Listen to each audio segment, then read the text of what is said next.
Bismillahirrahmanirrahim. Assalamualaikum warahmatullahi wabarakatuh. Alhamdulillahi rabbil alamin. Wabihi nasta'inu ala umuri dunya waddin. Assalatu wassalamu ala nabiyyina Muhammadin wa ala alihi wa ashabihi wa man tabi'ahum bi ihsanin ila yaumiddin. Amma ba'du. Ikhwatal iman, azzani Allahu wa iyyakum ajma'in. Alhamdulillah, pada kesempatan sore hari ini, hari Rabu, bertepatan dengan tanggal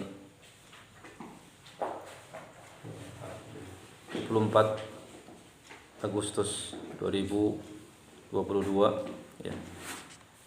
Kita bisa bertemu kembali untuk melanjutkan kegiatan ta'lim kita, kajian kita yang bertema tentang manhaj, yang kita bahas atau kita ambil dari kitab Ustadz kita Al-Ustadz Yazid bin Abdul Qadir Jawaz hafizahullahu ta'ala. Alhamdulillah, pada dua pertemuan sebelumnya kita sudah membahas bab yang pertama dan bab yang kedua. InsyaAllah pada pertemuan sore hari ini kita akan masuk pada bab yang ketiga dan bab keempat insyaallah. Nah, bab ketiga ini ya sedikit ya, maka kita lanjut pada bab yang keempat. Semoga Allah Azza wa Jalla memberikan kepada kita semuanya keikhlasan dalam amal dan perkataan kita semuanya, amin.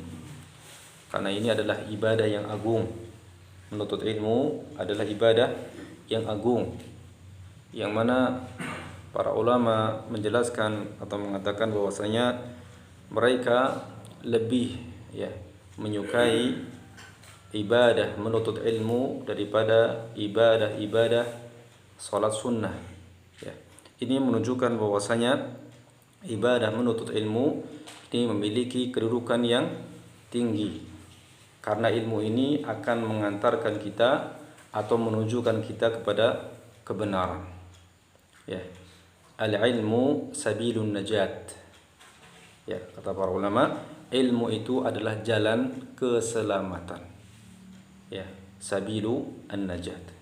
Dan juga ilmu ini adalah sabilu at-taqwa ya, jalan menuju ketakwaan kepada Allah tabaraka wa taala. Tidak ada jalan menuju ke sana kecuali dengan ilmu. Dan ilmu itu didapatkan dengan kita mempelajarinya. Sebagaimana Rasulullah mengatakan, innamal ilmu bitta'allum. Ilmu itu didapatkan dengan belajar ya. Tidak ada istilahnya ilmu itu tiba-tiba datang ya, yang diistilahkan oleh sebagian orang dengan ilmu laduni. Enggak ada. Harus belajar ya. Dan kita semua di sini sama-sama belajar, sama-sama saling mengingatkan ya. Karena itu adalah kewajiban kita sebagai seorang mukmin. Sebagaimana Allah berfirman, wa tawashaw bil haqq wa tawashaw bis sabr ya. Saling nasihat-nasihati dalam kebenaran dan dalam kesabaran. Karena terkadang kita lupa ya, terkadang kita lupa ya. Maka peringatan itu merupakan hal yang bermanfaat bagi orang-orang yang beriman ya. Tapi ikhwatal iman, bab yang ketiga, karakteristik dan keistimewaan akidah Ahlus Sunnah wal Jamaah. Karakteristik ya, karakter berarti sesuatu yang menempel, sesuatu yang memang ada ya, sesuatu yang sudah karakternya ada pada akidah Ahlus Sunnah wal Jamaah, dan yang membedakan antara akidah Ahlus Sunnah dengan yang lainnya ya. Di antara karakteristik dan keistimewaan akidah Ahlus Sunnah wal Jamaah, yang pertama adalah sumbernya otentik. Otentik itu kalau kita lihat dalam KBHI, Kamus Besar KBBI ya, Kamus Besar Bahasa Indonesia, itu artinya terpercaya ya, atau asli atau sah ya. Terpercaya, sumber daripada akidah Ahlus Sunnah wal Jamaah itu terpercaya. Bagaimana tidak terpercaya? Karena sumbernya adalah Al-Quran dan al-hadis. Al-Quran dan al-hadis. Dan juga ijma' para sahabat radhiyallahu taala anhum ajma'in. Sedangkan ijma' para sahabat tidak keluar daripada Al-Quran dan hadis. Ya, ijma' dibangun di atas dalil Al-Quran dan al-hadis. Jadi sumbernya sudah sangat otentik, sangat terpercaya dan asli. Sumbernya bukan mimpi. Ya. Mimpi dapat wangsit dan semacamnya, ya. Sumbernya betul-betul dari Rabbul Alamin, ya. Al-Quran dan As-Sunnah, dua-duanya berasal dari Allah Tabaraka wa Ta'ala. Allah mengatakan, wa ma yantiqu 'anil hawa in huwa illa wahyun yuha. Dia Muhammad tidak berbicara dari hawa nafsunya, melainkan dia adalah wahyu yang diwahyukan kepada beliau. Ya. Maka wajib kita membenarkan secara mutlak, ya, semua yang datang dari Rasulullah sallallahu alaihi wasallam, baik Al-Qur'an maupun hadis beliau yang sahih.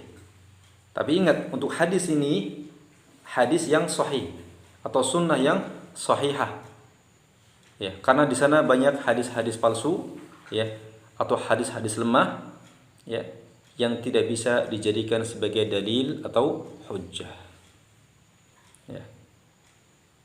Dan itu merupakan bagian daripada ujian yang Allah Azza wa Jalla berikan kepada hamba-hambanya, ya.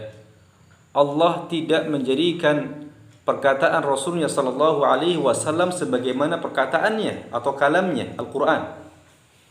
Ya. Yang tidak ada istilahnya Al-Qur'an yang sahih, Al-Qur'an yang tidak sahih. Semuanya sahih, hak. Adapun pada perkataan Nabi, maka di sana ada, ya, hadis-hadis yang sahih yang sebetulnya hadis-hadis yang tidak sahih yang sebetulnya bukan perkataan beliau, tapi kemudian dinisbatkan atau disadarkan kepada beliau oleh musuh-musuh Islam, ya. Khususnya mereka kaum munafiqun, ya, yang ingin menghancurkan Islam dari dalam. Di sana banyak motivasi, ya. Banyak motivasi orang memalsukan hadis, ya. Di antaranya adalah zindiq atau kaum munafik, berasal dari kaum munafik untuk merusak Islam dari dalam. Ada juga yang niatnya baik. Yang niatnya apa? Niatnya baik dalam rangka memotivasi kaum muslimin untuk membaca Al-Quran atau untuk beribadah, kemudian dia memalsukan hadis, ya. Dan ini dikatakan oleh para ulama seburuk-buruk kelompok yang memalsukan hadis, ya. Dan diancam dengan neraka. Rasulullah mengatakan, man kadzaba alayya muta'ammidan falyatabawwa maq'adahu minan nar. Siapa, ya, yang sengaja berdusta atas namaku, maka bersiap-siaplah tempat duduknya di neraka, ya. Jadi kalau kita memotivasi orang untuk beribadah bukan dengan kita memasukkan hadis atau mendustakan, ya, atau berkata dusta atas nama Nabi Shallallahu Alaihi Wasallam. Sumbernya otentik, terpercaya, ya. Al-Quran, ya, sebenar-benarnya perkataan, ya, sejujur-jujurnya perkataan. Wa man asdaqu minallahi qila, kata Allah. Siapakah perkataannya yang lebih benar? Wa man asdaqu minallahi haditha, ya. Dan Rasulullah juga mengatakan, inna asdaqal hadithi kitabullah wa khairal hadi hadi Muhammadin sallallahu alaihi wasallam, ya. Wajib bagi kita, ya, mengimani kebenaran mutlak Al-Quran dan juga hadis Nabi yang sahih. Dan ijma' para sahabat ini dibangun di atas Al-Quran dan As-Sunnah yang sahihah. Nah, kemudian yang kedua, karakteristik dan keistimewaan akidah Ahlussunnah wal Jamaah adalah berpegang teguh kepada prinsip berserah diri kepada Allah dan kepada Rasulnya, ya. Syiar mereka para sahabat adalah sami'na wa ata'na, kami mendengar dan kami taat. Betul-betul taslim, ya. Betul-betul berpegang teguh, ya, kepada prinsip dan berserah diri kepada Allah dan kepada Rasulnya. Tidak ada orang yang difanatiki ya, atau dita'assubi kecuali Rasulullah sallallahu alaihi wasallam. Dia fanatik, ta'assub, tapi kepada Nabi sallallahu alaihi wasallam, bukan kepada gurunya, bukan kepada syekhnya, ya, atau siapa saja. Karena selain Nabi sallallahu alaihi wasallam dari umat ini yang bisa diambil seluruh perkataannya dan dicontoh seluruh perbuatannya adalah Rasulullah sallallahu alaihi wasallam. Adapun yang lainnya maka bisa diambil, bisa ditolak. Sebagaimana perkataan Imam Malik bin Anas rahimahullah, ya, semua perkataan manusia ya bisa diambil, bisa ditolak, kecuali perkataan pemilik kuburan ini sambil menuju kepada kuburan Rasulullah sallallahu alaihi wasallam. Itu prinsip kita, ikhwah. Prinsip kita seperti itu. Karena kebenaran yang mutlak itu yang datang dari Allah tabaraka wa taala. Allah mengatakan al-haqqu mir rabbik fala takunanna minal mumtarin. Kebenaran itu adalah yang datang dari Rabbmu. Ya, maka janganlah sekali-kali kamu menjadi orang yang ragu. Jangan sampai kita ragu-ragu dengan kebenaran Al-Qur'an dan juga kebenaran hadis Nabi sallallahu alaihi wasallam yang sahih. Ya. Karena dari sinilah kita bangun akidah kita. Dari sinilah kita bangun keimanan kita. Dari sinilah kita bangun al-wala dan al-bara kita. Ya. Di atas Al-Qur'an dan sunnah Nabi sallallahu alaihi wasallam, tentunya dengan apa yang dipahami oleh para sahabat radhiyallahu taala anhum ajma'in. Assalamualaikum. Kemudian karakteristik dan keistimewaan yang ketiga dari akidah Ahlussunnah wal Jamaah adalah sejalan dengan fitrah yang suci dan akal yang sehat. Jadi akidah Ahlussunnah wal Jamaah itu akan sejalan dengan fitrah yang suci dan akal yang sehat, yaitu akal yang selamat, akal yang belum terkontaminasi dengan syubhat, akal yang belum terkontaminasi dengan kotoran-kotoran, ya, maka dia akan sejalan fitrahnya sesuai dengan fitrah. Ya, saya berikan contoh dan sering dicontohkan oleh para ulama dan para asatidzah sekalian, yakni tentang keberadaan Allah tabaraka wa taala. Ahlussunnah wal Jamaah meyakini bahwasanya Allah memiliki sifat al-ulu, sifat ketinggian, berada di tempat yang paling tinggi, tidak ada yang lebih tinggi daripada Allah tabaraka wa taala. Dan itu sesuai dengan fitrah.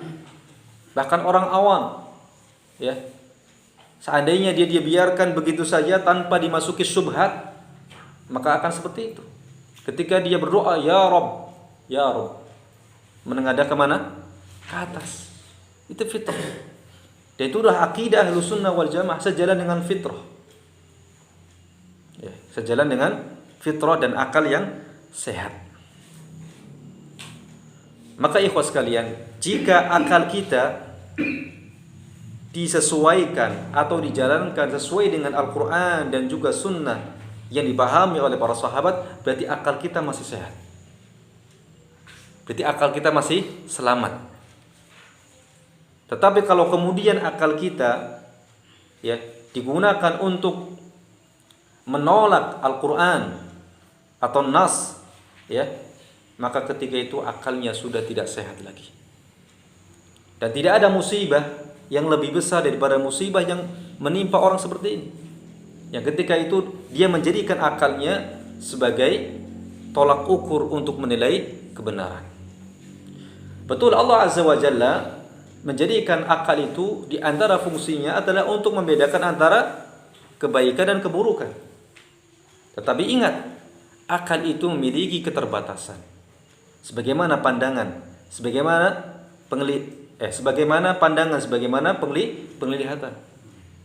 Pandangan. Pendengaran. Ya, sebagaimana pendengaran dan penglihatan memiliki keterbatasan, pun demikian akal. Banyak hal-hal yang tidak mampu dijangkau oleh akal yang terbatas kemampuannya. Gitu ya. Ya. Maka ya, akidah Ahlussunnah wal Jamaah senantiasa sejalan dengan fitrah. Ya. Yang suci dan akal yang sehat. Fitrah manusia itu menginginkan kemudahan. Menginginkan apa? Kemudahan. Siapa di antara kita yang pengen kesulitan? Ya. Maka kalau kita menjalankan agama ini dengan benar, betapa banyak kemudahan yang akan kita dapatkan. Yang bikin sulit ya adalah kita sendiri atau manusia sendiri mempersulit. Nikah itu mudah, ya. Maharnya nggak perlu mahal-mahal. Cukup mendatang ada wali, ada saksi, ya, ada mahar, ada orang yang menikah, 2, selesai. Ya. Adapun seserahan itu nanti bisa beli-belinya nanti, ya Mas Hamzah. Nanti setelah menikah, nggak harus diadakan pada hari itu juga. Ya, tapi ya kemudian sebagian orang mempersulit hal tersebut. Ya. Subhanallah. Ad-dinu yusrun kata Rasulullah. Ad-dinu yusrun. Agama itu mudah. Ya. Tapi kemudian yang keempat, mata rantai sanadnya sampai kepada Rasulullah sallallahu alaihi wasallam, para sahabatnya, para tabi'in serta para imam yang mendapatkan petunjuk. Dan inilah yang membedakan antara Islam dengan yang lainnya. Ya. Islam itu sanadnya Allah jaga. Ya. Sampai kepada kita agama ini. Dari Rasulullah, para sahabat, tabi'un, tabi'ut tabi'in dan seterusnya. Ya. Setiap zaman dan setiap tempat di sana ada kelompok atau golongan yang senantiasa berpegang teguh dengan sanad ini, dengan ilmu ini. Makanya dusta kalau seandainya mereka menuduh Ahlussunnah wal Jamaah tidak memiliki guru atau gurunya Google, ya, atau gurunya medsos dan semacamnya. Ini dusta. Ya. Kita memiliki guru. Dan alhamdulillah ilmu itu sudah terrangkum dalam kitab kita. Kita tinggal membaca kitab para ulama, ya. Dan tentu tidak bisa kita baca sendiri, tentu, ya. Harus ada bimbingan. Ya. Antum baca kitab Nawaqidul Islam, baca sendiri, nanti antum jadi takfiri. Ya. Harus ada bimbingan ulama. Itulah yang dikatakan oleh Imam Asy-Syafi'i rahimahullah, ya, bahwasanya Anda tidak akan mendapatkan ilmu kecuali dengan 6 syarat. Di antara 6 syarat itu apa? Suhbatul ustadz, bimbingan guru. Kalau kita baca kitab tanpa bimbingan guru, maka akan sangat rentan sekali untuk tergelincir, terpeleset. Ya. Karena kita memahami tidak seperti apa yang diinginkan oleh penulis. Ya. Ada hal-hal yang tidak bisa kita nalar sendiri atau pahami sendiri, butuh bimbingan guru. Dan kita pun demikian, belajar kepada para masyayikh, belajar kepada para ustadz, ya, dan semacamnya, ya. Ya insyaallah mereka memiliki pemahaman yang lurus terhadap agama ini. Ya. Sehingga senantiasa ya Ahlussunnah wal Jamaah itu adalah firqah yang berada di tengah-tengah, wasat. Wa kadzalika ja'alnakum ummatan wasata. Demikianlah kami jadikan kalian sebagai umat yang wasata, yakni adil. Ya. Tidak ke kanan, tidak pula ke kiri, tapi dia tengah, lurus. Ya. Tidak berlebihan, ya, tidak pula meremehkan, lurus tengah. Wahkada.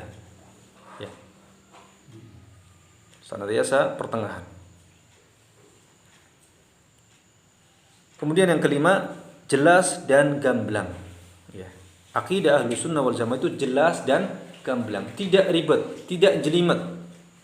Seperti halnya benang, ya.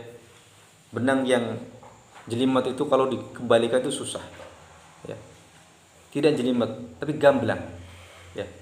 Datang ayat-ayat tentang sifat, datang hadis tentang sifat Allah, kita imani sesuai dengan maknanya, serahkan kaifiatnya kepada Allah, selesai. Jelas dan gamblang, tidak jelimet. Dan tidak ada sejarahnya orang yang mendalami agama dengan pintu yang benar ini, dengan manhaj yang benar ini, kemudian dia menjadi gila. Antum pernah dapat itu? Nggak ada. Kalau dulu ada orang mengatakan jangan terlalu dalam-dalam mendalami agama, nanti gila. Itu karena pintunya salah. Pintunya salah. Disuruh zikir sekian ribu, yang datang siapa? Setan. Yang datang setan. Ya, karena setan suka ya perkara yang bid'ah. Setan suka. Walaupun itu isinya baca ayat kursi, baca zikir la ilaha illallah. Tapi kemudian ketika caranya atau bilangannya, waktunya ya tidak ada dalil dari Nabi Shallallahu alaihi wasallam, maka syaitan suka. Syaitan mencintai itu. Ya. Makanya kalau kita dapati dulu ada orang belajar agama tapi gila, itu di antara sebabnya. Bukan mempelajari agama dari pintu yang benar. Ya. Kita belajar agama ikhwas sekalian dalam rangka untuk semakin takut kepada Allah Tabaraka wa Ta'ala. Semakin hati-hati kita ya dengan perilaku kita, dengan ibadah kita, dengan muamalah kita, itu semakin hati-hati.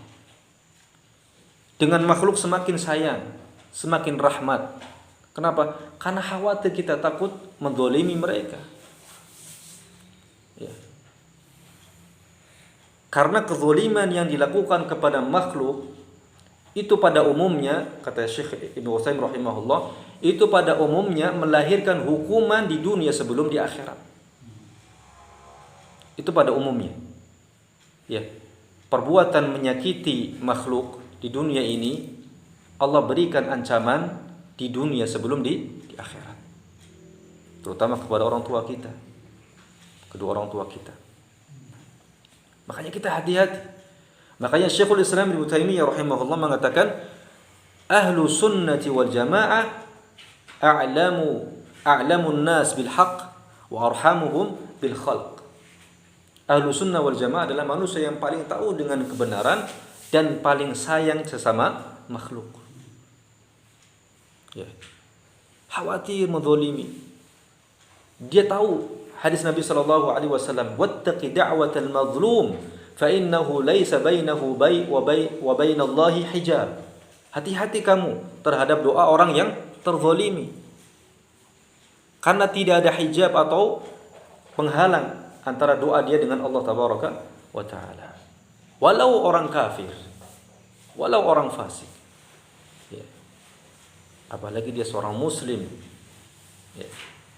Maka kita sangat berhati-hati. Tapi tentu ya ikhwah, kita dalam muamalah, ya, kita tidak ada yang maksum, ya. Tidak ada yang maksum dari umat ini kecuali Rasulullah Sallallahu Alaihi Wasallam. Tentu dalam muamalah kita pasti ada kesalahan, ya. Makanya di antara sifat orang-orang yang bertakwa, ya, Allah sebutkan wal 'afina 'anil nas. Adalah orang yang memaafkan manusia. Ya. Alladzina yunfiquna fis sarra'i wad dharra wal kadhimina al ghaidha wal 'afina 'anil nas. Itu sifat orang yang bertakwa. Dia berinfak baik dalam kondisi lapang maupun sulit. Wal kadhimin al ghaid, dan bisa menahan amarah. Wal 'afina 'anil nas, dan memaafkan manusia. Mereka tidak membalas kezaliman manusia dengan kezaliman yang serupa. Ya, dan bahkan mereka lebih mendoakan hidayah. Ya, lebih mendoakan apa? Hidayah. Kecuali kalau mungkin sudah diambang ya batas mungkin keterlaluan ya, maka dia tidak berdosa, kemudian dia menengadah kepada Allah Tabaraka wa Ta'ala dan mendoakan keburukan untuk orang itu. Ya. Nah, kemudian yang keenam ikhwah, karakteristik dan keistimewaan akidah Ahlussunnah wal Jamaah adalah bebas dari kerancuan. Bebas dari kerancuan, kontradiksi dan kesamaran. Kontradiksi itu apa? Kontradiksi itu berlawanan. Kontra, ya, berlawanan, bebas dari kerancuan, ya, pertentangan atau kontradiksi dan kesamaran. Nah, bagaimana mungkin terjadi kerancuan atau kontradiksi, sedangkan akidah Ahlussunnah wal Jamaah berasal dari Satu dari Rabbul Alamin, Al-Quran dan juga hadis. Maka apa saja yang kita dapati dari Al-Quran maupun hadis, ya, seolah-olah itu bertentangan, pada hakikatnya tidak. Kita memandangnya bertentangan, kenapa? Karena sedikitnya ilmu kita, karena dangkalnya pemahaman kita. Maka apa yang kita lakukan ketika itu? Bertanya. Allah mengatakan fas'alu ahla dzikri in kuntum la ta'lamun. Kok sepertinya pada ayat ini dengan ayat ini seperti ada kontradiksi, sepertinya, padahal tidak. Dan itu mustahil. Ya, itu mustahil. Tidak mungkin ada kontradiksi antara satu ayat yang sifatnya khobar dengan ayat yang lain. Ya. Karena berarti kalau seperti itu ada sifat dusta, dan itu tidak mungkin pada kalamullah. Ya. Dan juga tidak mungkin ada kontradiksi antara dua ayat yang sifatnya hukum. Ya. Karena salah satunya adalah mesti telah dinasakh atau dihapus. Ya. Seperti itu. Ya. Jadi bebas dari kerancuan, kontradiksi dan kesamaran, karena semuanya jelas. Kemudian yang ketujuh, akidah Ahlussunnah wal Jamaah merupakan faktor utama bagi kemenangan dan kebahagiaan abadi, baik di dunia maupun di akhirat. Dan inilah kebahagiaan yang hakiki, kebahagiaan yang sebenarnya, yaitu ketika seorang melakukan ketaatan kepada Allah Tabaraka wa Ta'ala, mengimani, meyakini apa yang datang dari Rasulullah sallallahu alaihi wasallam, melakukan ketaatan, ya, baik ketaatan yang sifatnya ibadah kepada Allah Tabaraka wa Ta'ala ataupun ketaatan yang sifatnya muamalah dengan sesama manusia, dengan istri, dengan anak, dengan tetangga, dengan teman, ya, semuanya diberikan haknya, maka insyaallah akan menjadi sebab dia mendapatkan kebahagiaan. Dan kebahagiaan ini sifatnya adalah abadi. Ya. Jika seorang hamba senantiasa terus dalam hatinya keimanan, ketaatan, maka dia akan terus kondisinya bahagia, apapun kondisinya. Ya, senang, bahagia. Ya. Karena Allah Azza wa Jalla yang masukkan kebahagiaan kepada hatinya. Dan di antara cara seorang muslim untuk mendapatkan kebahagiaan adalah dengan membahagiakan orang lain. Bagian apa? Orang lain. Disebutkan dalam hadis yang sahih, ya, Rasulullah mengatakan ahabbun nasi ilallah anfa'uhum linnas wa ahabbul a'mali ilallah sururun tudkhiluhu ala muslim aw takshifu anhu kurbatan aw taqdi anhu daynan aw tatrudu anhu ju'an wa li an amshiya ma'a akhin fi hajatin ahabbu ilayya min an a'takifa fi hadzal masjid, yani Masjidin Nabawi syahra. Manusia yang paling dicintai oleh Allah adalah yang paling bermanfaat bagi manusia lainnya. Dan amalan yang paling dicintai oleh Allah Azza wa Jalla adalah memasukkan kebahagiaan ke dalam hati seorang muslim. Au takshifu anhu kurbatan, atau Anda menghilangkan kesulitannya. Au tatudu anhu au taqdi anhu dainan, atau Anda membayarkan hutangnya. Au tatudu anhu ju'an, atau Anda menghilangkan rasa laparnya, ngasih makan. Ngasih makan, minum. Ya. Kata Rasulullah, aku berjalan dengan saudaraku, berjalan bersama saudaraku dalam rangka menunaikan hajatnya, itu lebih aku sukai daripada beriktikaf di Masjid Nabawi selama 1 bulan. Subhanallah. Ternyata mengantar saudara kita muslim untuk menunaikan hajatnya itu lebih disukai oleh Rasulullah daripada beliau iktikaf di Masjid Nabawi selama 1 bulan. Atau Anda membantu keperluannya, apa yang bisa Anda dibantu? Ya.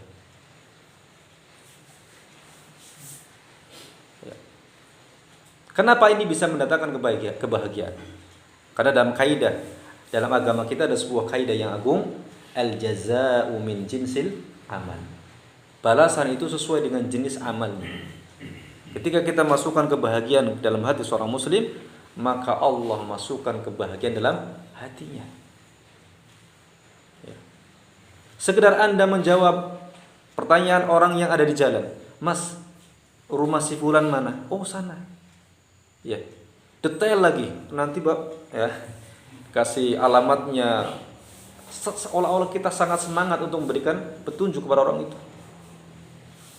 Itu ternyata lebih disukai oleh Rasulullah SAW daripada beriktikaf di masjid selama 1 bulan. Atau di antara amal yang paling dicintai oleh Allah Tabaraka wa Ta'ala. Subhanallah ikhwah. Kalau kita memahami agama ini secara menyeluruh, maka hampir-hampir waktu kita 24 jam insya Allah akan berisi pahala. Berisi apa? Pahala. Tinggal kita hadirkan niat. Bahkan dalam perkara-perkara yang mubah, perkara-perkara yang bukan ibadah, yang mubah, kemudian kita hadirkan niat, maka bisa bernilai pahala di sisi Allah. Mau makan, ingat, ya, makan itu sesuatu yang mubah, ya. Tapi dia niatkan dengan makannya ini, ya, untuk bisa menegakkan tulang-tulang kita untuk beribadah kepada Allah. Ketika mau olahraga, ya, meniatkan agar kita sehat untuk bisa beribadah kepada Allah dengan sempurna. Wahkada, ya. Kehidupan seorang muslim, ya, hampir, ya, 24 jamnya adalah bernilai ibadah. Bahkan ketika dia tidur, ya, bahkan ketika dia tidur.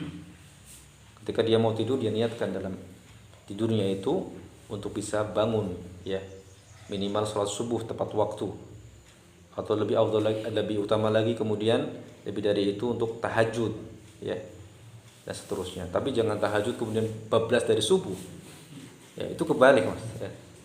Kebalik, ya. Lebih baik antum enggak tahajud tapi subuhnya tepat waktu, ya.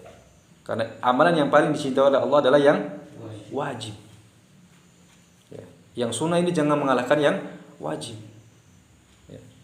Sholat tahajud saja, ya, kalau mengalahkan yang wajib ini salah, keliru. Apalagi nonton bola. Begadang, ya, nonton bola. Begitu mau masuk subuh ngantuk, itulah syaitan bermain di situ.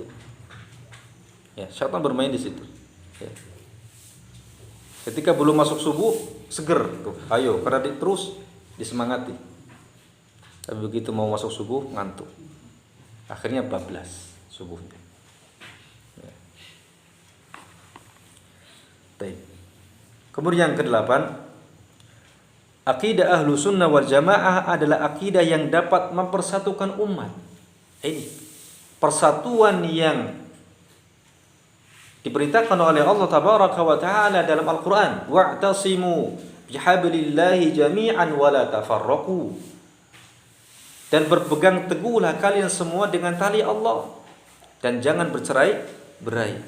Para ulama tafsir mengatakan, ya, tali Allah adalah ajaran Islam yang bersumber dari Al-Quran dan juga hadis yang sahih, ya, sesuai dengan pemahaman para sahabat radhiyallahu taala anhum. Ini yang bisa menyatukan umat Islam. Dan inilah yang telah menyatukan umat Islam terdahulu. Para salaf kita, para sahabat, para tabi'un, tabi'in, dan seterusnya. Ya, dan nanti akan kembali pada akhir zaman, ya. Ketika dunia ini sudah mendekati akhir-akhir, maka Islam disatukan dengan akidah ini. Di bawah satu komando, di bawah satu kepemimpinan, ya, akan kembali. Ya. Makanya kalau, ya, orang, ya, mendengungkan persatuan, ya, persatuan, tetapi akidahnya bercerai-berai, akidahnya beda-beda, akidahnya masih mengagungkan kuburan dan semacamnya, maka ini persatuan yang semu. Seperti halnya persatuannya orang-orang Yahudi dan Nasara. Ya. Mereka seolah-olah bersatu tapi hati mereka bercerai-berai. Wa tahsabuhum jami'an, kata Allah, wa qulubuhum syatta. Dzalika bi annahum qaumun la ya'qilun. Kamu mengira mereka orang-orang kafir itu bersatu. Ya. ketika melawan Islam itu bersatu. Wa qulubuhum syatta, padahal hati mereka bercerai-berai. Perpecahan di tengah-tengah mereka itu lebih dahsyat, lebih besar. Dzalika bi annahum qaumun la yaqilun. Hal itu dikarenakan mereka adalah kaum yang tidak berakal.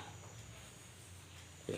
Jadi kalau kita ingin mewujudkan persatuan, maka persatuan yang dibangun di atas Al-Quran dan As-Sunnah dengan pemahaman para sahabat radhiyallahu ta'ala anhum ajma'in.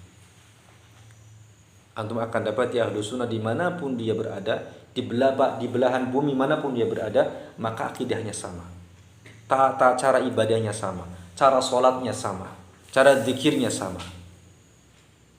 Kenapa? Karena mereka disatukan oleh Islam, syariat Islam, ya, yang diamalkan oleh Nabi dan para sahabat. Ya.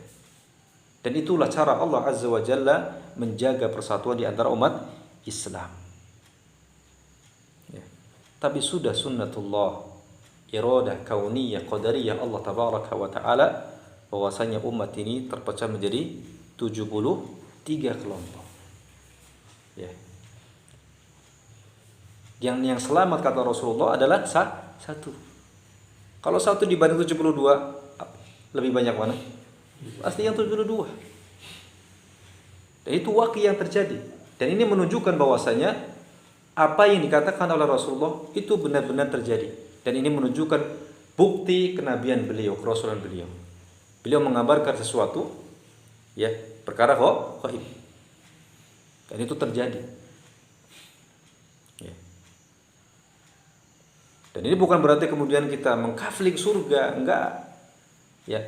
Bahkan akidah Ahlus Sunnah wal Jamaah adalah tidak memastikan seorang ahli kiblat dengan surga atau neraka kecuali yang telah dijelaskan oleh Rasulullah sallallahu alaihi wasallam.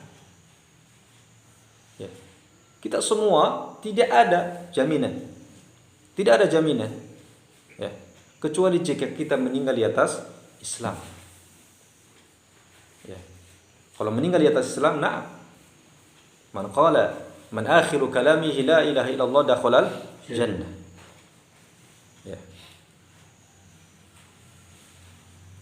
Walladhi nafsu Muhammadin biyadi la yasma'u bi ahadun min hadhihi al-ummah yahudiyyun aw wala nasrani thumma yamutu wa lam yu'min billadhi ursiltu bi illa kana min ashabin nar.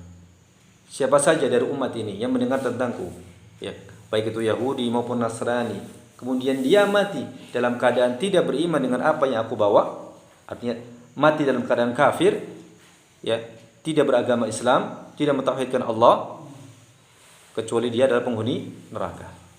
Tidak ada yang dipastikan dengan penghuni neraka kecuali orang kafir. Ya. Maka ini menunjukkan bahwasanya al-Yahud dan Nasara kafir dengan nas Al-Quran maupun Sunnah. Makanya Syekhul Islam Muhammad bin Abdul Wahhab At-Tamimi rahimahullah mengatakan dalam kitab Nawaqidul Islam, ya, di antara nawaqidul Islam adalah man syakka fi kufrihim aw sahhaha madhhabahum kafar. Siapa yang ragu tentang kekufuran mereka, orang-orang kafir, ragu. Saya enggak tahu Yahudi kafir apa enggak. Ragu mengkafirkan mereka atau meyakini bahwa mereka kafir. Ini bisa menjadikan seorang keluar dari Islam. Waliyadzubillah. Ya. Tapi bukan berarti kemudian ya penghukuman kita terhadap kafirnya mereka kita berlaku semena-mena, tidak. Ya, tidak. Karena dalam Islam diajarkan apa? Hakul jar. Haknya apa? Tetangga. Tetangga kita orang kafir misalnya, berarti dia punya hak tetangga. Ya. Tidak boleh kita zalimi, tidak boleh kita sakiti, ya, selama dia tidak memerangi kita. Ya. Nah. Kemudian yang ke-9,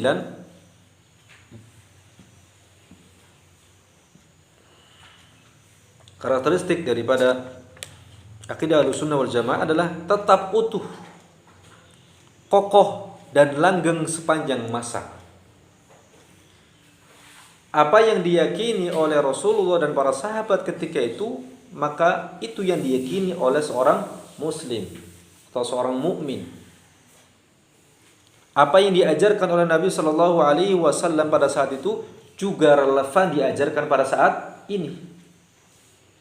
Terus, ya, karena Islam itu relevan itu mencocoki, ya, di setiap zaman dan tempat. Siapa yang mengatakan bahwasanya Islam sudah tidak relevan lagi dengan zaman sekarang, kufur. Apa? Kufur. Ya. Kita harus meyakini itu, ya. Dan di antara keyakinan yang harus kita kokohkan dalam hati kita, tidak boleh kita meyakini ada hukum selain hukum Allah yang lebih baik. Ya. Walaupun Anda terjatuh, tapi yakinilah dalam hati Anda, dalam keimanan Anda, dalam akidah Anda, bahwasanya tidak ada hukum yang lebih baik daripada hukum Allah. Itu harga mati.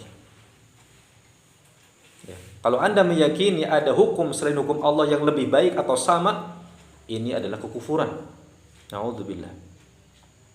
Ya. Makanya Ahlussunnah wal Jamaah menghukumi secara terperinci berkaitan dengan masalah berhukum dengan hukum selain hukum Allah. Ini menunjukkan bahwa pentingnya akidah, pentingnya amalan hati, pentingnya keyakinan. Ya. Karena sebuah amalan yang sama bisa dihukumi berbeda jika keyakinannya berbeda. Ya. Orang ziarah kubur, sama-sama ziarah kubur.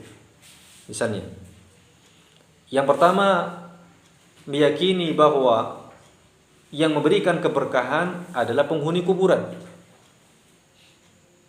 Ini hukumnya apa? Syirik akbar. Yang kedua, dia ziarah kubur tapi meyakini bahwasanya yang menurunkan keberkahan adalah Allah. Ziarah kubur adalah sebab turunnya keberkahan. Maka itu syirik asghar. Dia tidak menurunkan dia dari Islam, tapi sama-sama berbahaya. Sama-sama berbahaya. Lalu ziarah kubur yang benar bagaimana? Ya, kita datang mendoakan orang yang mati, ya. Kemudian kita mengingat kematian. Bahwasanya kita akan seperti itu. Selesai. Mendoakan saja sudah. Tidak perlu ada yang lain-lain. Ya. Nah. Kemudian yang ke-10, ikhwan, yang terakhir, Allah menjamin bagi orang yang menetapi akidah Ahlussunnah wal Jamaah dengan kehidupan yang mulia. Ya. Kehidupan yang mulia. Karena kemuliaan itu milik Allah Azza wa Jalla, milik Rasulnya dan milik orang-orang yang beriman. Ya. Jadi kalau kita ingin mulia, maka ya peganglah akidah ini, ya. Peganglah akidah ini, akidah Ahlussunnah wal Jamaah. Ya. Maka dia akan mulia. Ya. Kenapa? Karena dia mengikuti aturan Allah Tabaraka wa Ta'ala dalam kehidupan ini. Ya. Dia wara' terhadap dunia, dia wara' terhadap apa yang ada di tangan manusia. Berapa banyak ya manusia di zaman ini tidak memiliki kejujuran. Ya, kejujuran di masa ini adalah barang yang sangat langka atau sesuatu yang sangat langka. Dompet antum jatuh 100 meter kemudian sudah nggak ada. Ya. Tapi ketika kita mendapat orang seperti itu, ya, datang memberikan dompet kita misalnya yang jatuh, subhanallah. Ya, maka orang ini dalam hati kita itu mulia karena kejujuran yang dia lakukan. Dan seterusnya, ikhwah, ya. Maka jika kita ingin mencari kemuliaan, maka carilah dalam Islam dengan mengamalkan apa yang ada di dalamnya. Tentu nasihat ini adalah yang pertama kali buat saya pribadi. Wallahu a'lam. Apa kita cukupkan satu bab saja? Atau gimana, Pak? Tanya jawab saja ya. Berarti kita cukupkan satu bab saja ya. Bab ketiga insyaallah. Bab yang keempat kita bahas pekan depan insyaallah. Wallahu taala alam bisawab. Sallallahu ala nabiyina Muhammad wa ala alihi washabihi wasallam. Ya, berarti kisahnya untuk sesi tanya jawab saja. Jika ada, kalau tidak ada ya tidak mengapa.